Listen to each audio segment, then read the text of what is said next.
નમસ્કાર. ચાલો આજે ધાતુઓ વિશે વાત કરીએ. જેવું આપણે ધાતુ શબ્દ સાંભળીએ એટલે તરત મનમાં શું આવે? કદાચ મજબૂતાઈ, કઠણાઈ, ચમક, બરાબર ને? પણ શું કોઈએ ક્યારે વિચાર્યું છે કે અમુક ધાતુઓ તો પાણી જેવી પ્રવાહી હોઈ શકે અને કેટલીક તો એટલી નરમ હોય કે એને માખણની જેમ કાપી શકાય? ચાલો તો આજે ધાતુઓની આ અજબગજબ દુનિયામાં એક સફર કરીએ અને જોઈએ કે એમની છુપાયેલી શક્તિઓ કઈ કઈ છે. તો જ્યારે ધાતુ શબ્દ સંભળાય ત્યારે આપણા મનમાં સૌથી પહેલી છબી કઈ બને છે? મોટે ભાગે તો લોખંડ જેવી કોઈ મજબૂત વસ્તુની કે પછી સ્ટીલની કોઈ નક્કર ચીજની. હા, સામાન્ય રીતે આપણી કલ્પનામાં ધાતુ એટલે મજબૂતી અને કઠોરતા. એક એવો પદાર્થ જે ઘન હોય, જેને સહેલાઈથી તોડી ન શકાય. અને આ એકદમ સ્વાભાવિક છાપ છે જે આપણા બધાના મનમાં બંધાયેલી હોય છે. પણ જો એમ કહેવામાં આવે કે આ તો વાર્તાનો માત્ર એક નાનો હિસ્સો છે, હકીકતમાં ધાતુઓની દુનિયા આપણી ધારણા કરતાં ઘણી વધારે વિચિત્ર અને વિવિધતાથી ભરેલી છે. કેટલીક ધાતુઓ તો એવી છે જે આ બધા નિયમોને સદંતર તોડી નાખે છે. તો ચાલો સૌથી પહેલા એ ધાતુઓને મળીએ જે સામાન્ય ધાતુના ગુણધર્મોથી બિલકુલ અલગ છે. એવી ધાતુઓ જે આપણને આશ્ચર્યમાં મૂકી દેશે. અને આ રહ્યો પહેલો અને સૌથી મોટો અપવાદ, પારો. હા, આ એક એવી ધાતુ છે જે સામાન્ય તાપમાને પણ પ્રવાહી સ્વરૂપમાં હોય છે. એટલે તો જૂના થર્મોમીટરમાં તાપમાન માપવા માટે તેનો ઉપયોગ થતો હતો. વિચારો, ધાતુ છે પણ ઘન નથી. હવે એક બીજો સવાલ, શું એવું બની શકે કે કોઈ ધાતુ એટલી નરમ હોય કે તેને રસોડાના સામાન્ય ચપ્પુથી માખણની જેમ કાપી શકાય? સાંભળવામાં જ થોડું અજીબ લાગે છે ને? તો જવાબ છે હા, એવું બિલકુલ શક્ય છે. સોડિયમ, પોટેશિયમ, લિથિયમ આ એવી ધાતુઓ છે જે એટલી બધી પોચી હોય છે કે એને ખરેખર એક સામાન્ય ચપ્પુથી કાપી શકાય છે. આ વાત આપણી પેલી ધાતુ એટલે કઠણ વાળી આખી માન્યતાને જ બદલી નાખે છે. ચાલો હવે વાત કરીએ એવા ચેમ્પિયન્સની, એટલે કે એવી ધાતુઓ જે અમુક ખાસ ગુણધર્મોમાં બીજી બધી ધાતુઓ કરતાં ક્યાંય આગળ છે, પોતપોતાના ક્ષેત્રના રાજા છે.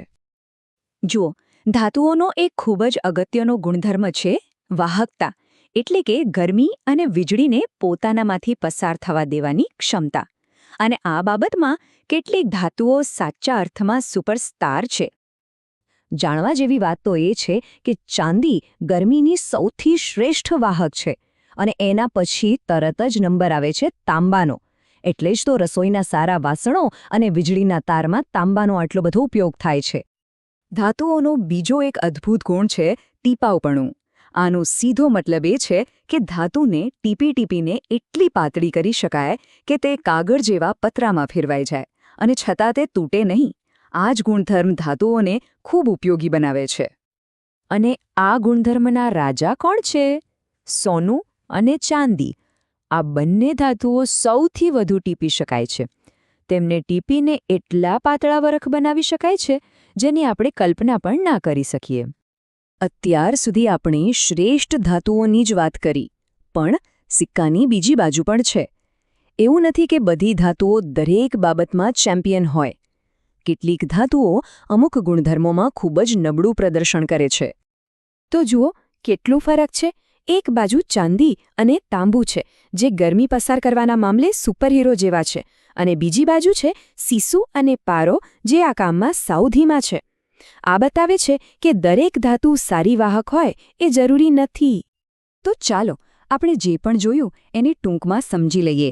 આ જરૂરી પદાર્થો પર એક નવો દૃષ્ટિકોણ કેળવીએ અને એમની આ અનોખી દુનિયાને ફરી એકવાર જોઈએ.